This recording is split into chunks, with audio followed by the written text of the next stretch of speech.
so we have another new story event here for the 350 million download celebration.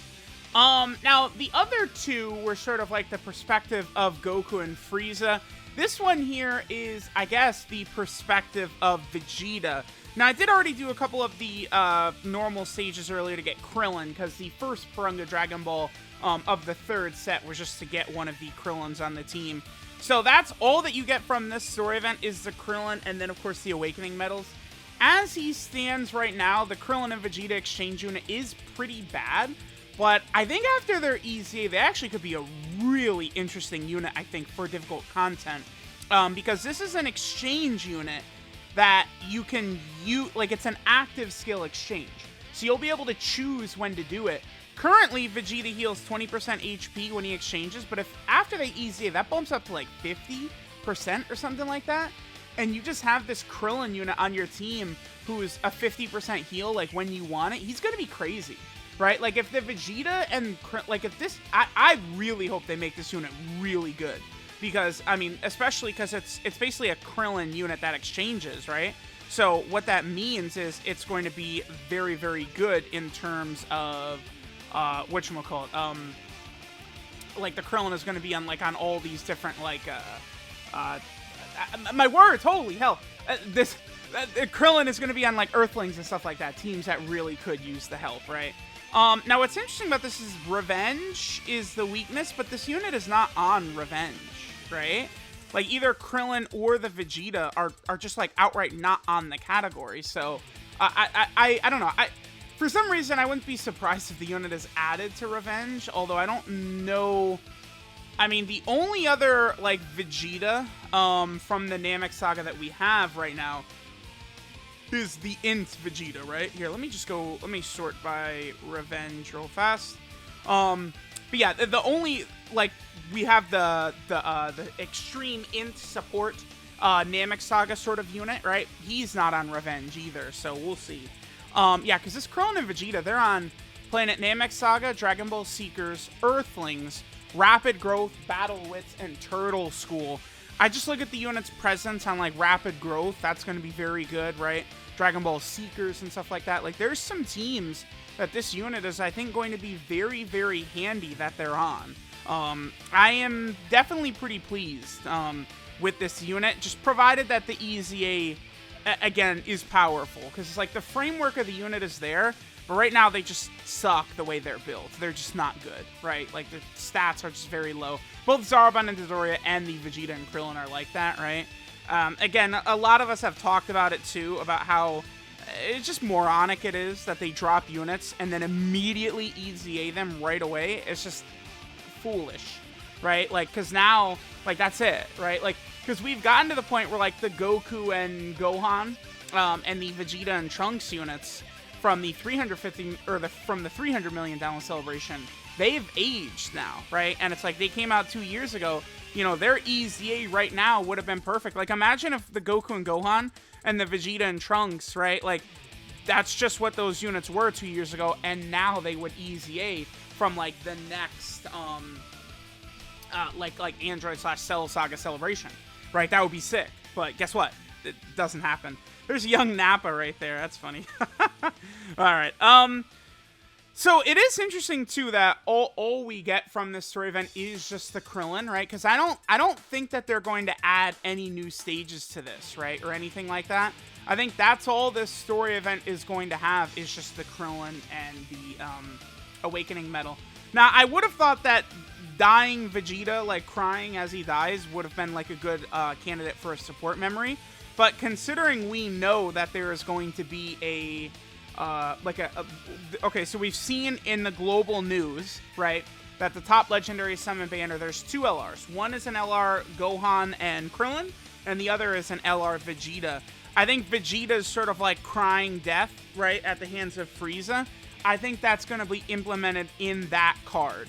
So what I expect that unit to be is probably an exchange Vegeta into Goku, I'm thinking, is what we can expect to see. With, you know, Vegeta's death sort of as the exchange animation, so who knows. But I'm definitely intrigued to see what these two summonable LRs are looking like. By the way, I mean, it's still going to be a good week or so until we actually get those units out, by the way. Until the top legendary summon banner drops. Maybe something like September 16th or something, I think could be like a reasonable sort of like target date for the top legendary summon banner. Or what was it, the 15th, I think? This one. Let me just double check. I think the 15th.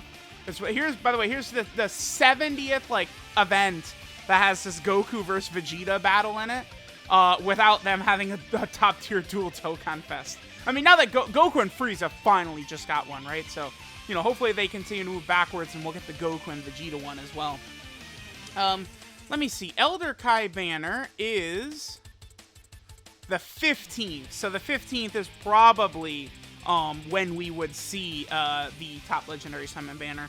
So probably like the day before, you know, we would get, I presume, Twitter reveals is what they'll do. Although, I mean, the global side of things has been leaking everything during this celebration, right? I mean, LR, Goku, and Frieza, the data download revealed them before, like, the Dokkan Now and everything like that, right? On global, but they didn't do the data download on JP until afterwards. By the way, I've talked about this, but I'm now very excited for the 7-year anniversary, because it really seems to me like the 7-year anniversary, we're going to get the reveals for the units in, like, the live stream itself, right? And then they're going to do the data download after the live stream. So that is going to be so sick. Finally, like, for the first time, like, ever, they're actually going to do that for us, which is going to be really cool, right? Definitely looking forward to that. 7-year anniversary, by the way, only, you know, 4 months away. It's not that far away at this point, which is, you know, just absolutely crazy. Alright, so we'll just keep going. Again, the first couple of stages here, we're not really getting anything, right? It's just random assorted, like, medals and stuff like that. Like, I see a lot of people always asking, like, oh, you know, where do I grind medals and training items and stuff like that? It's like, a lot of the stuff, like Kai's training items, awakening medals, for the most part, you're just gonna rack those up while playing the game, right? Doing all the content in the game, playing the game.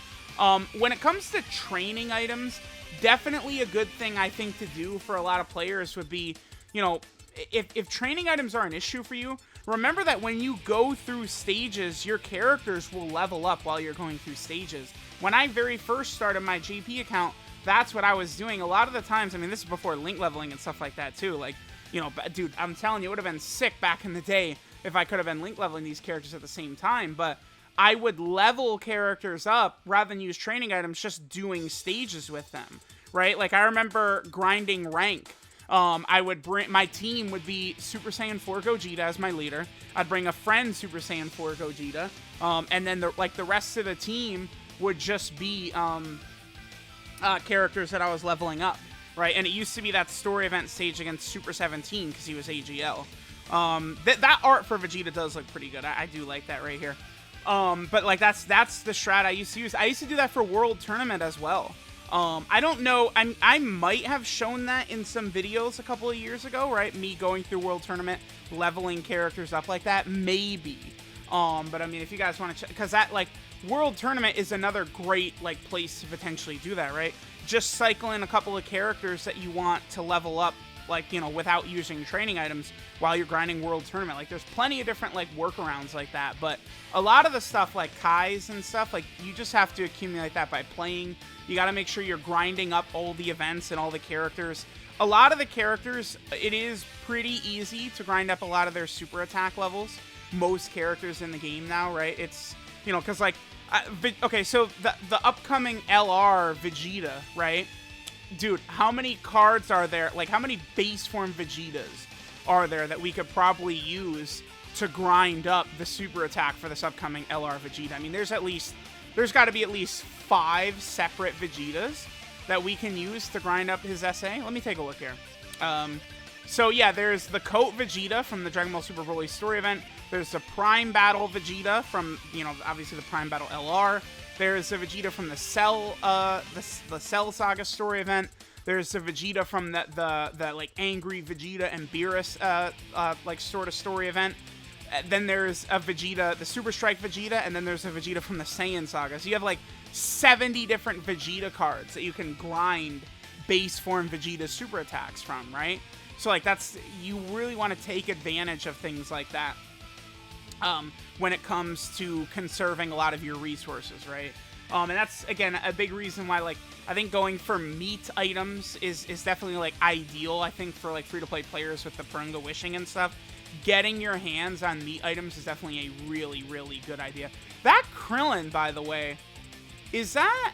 No, okay. I was looking at that. Is that... I was like, is that SSR art for Krillin when he's being lifted in the air and killed by Frieza? But it's not. That's not what that's from. I was gonna say too. That would be crazy if that's what that Krillin is from, but it's not. It's not from when Frieza lifts him in the air and kills him. Like, that would be insane. All right, so here's again my idea for one of the part 2 LRs was I thought it was gonna be this right here. I thought it was gonna be Krillin like sort of KOing Vegeta, and Vegeta comes back with a revive. But that's not gonna be the case. By the way, I don't think I would want, like, okay, so, like, you know, the Goku and Vegeta sort of unit. I definitely would not want the unit to be built in a fashion where it's Vegeta that dies and then you revive into Goku, because you will almost never see that Goku in action. So I definitely don't want that to happen. I definitely would not mind, you know, if it's an exchange unit, but that wouldn't work. Like, because you'd never see the Goku. You'd never see the Goku, right? Because, like, how often are you actually, like, dying in these events, right? And there probably would be other conditions for it. So we definitely would want it to be an exchange, not really like a revive character, I think. But that's what I was thinking. The part 2 LR could be, again, that like Krillin, like, blasting Vegeta, then, you know, the Senzu Bean, and then that, or Dende healing him, and then that would be the revive unit. But that's not what we're gonna get. So then, you know, Frieza obliterates Vegeta, Goku shows up, and then, of course, this is where Vegeta dies right there. And looks like we're going to be getting a summon... Dude, all 3 story events had this scene in there. This artwork of Vegeta dying is in all 3 story events. And it's high quality. I'm telling you, that's definitely in that LR. That part 2 LR, for sure. And then I love transforming Goku. Okay. Alright, so there we go. I will go ahead and, I guess, grind up. I'm going to get this Krillin and Vegeta unit done. Man, it's hard to say, like, crits, additionals, or what for the Krillin and Vegeta. We don't really know right now, right? Because Krillin has no super attack effect at all. And then Vegeta is mid, but he does stack his attack. I probably will do a mix. Look at this Vegeta. Right there. Okay. I remember there is that one scene where Goku is, like, dying. Like, I think he's past... Is it when, I think Frieza is holding Goku underwater, and Goku has, like, a vision of, like, Vegeta and the other Saiyans? I think. Goku has a couple of visions. There's a vision where he has one of, like, Frieza, like, killing, like, everyone on Earth. Then he has a vision of, like, the Saiyans, stuff like that. Like, some of those scenes are actually really good. Okay, so let me grind up this Krillin. We'll awaken them, we'll rainbow them, and then we will go ahead and... Alright, guys, so we got the grind done for our boy Krillin exchanging into Vegeta here. So I just want to go ahead and give our boy the Rainbow Star and Dokkan awaken him. And then I'm going to get to grinding here. Because this Krillin and Vegeta units... Oh, okay, whoops. Give me 2 seconds.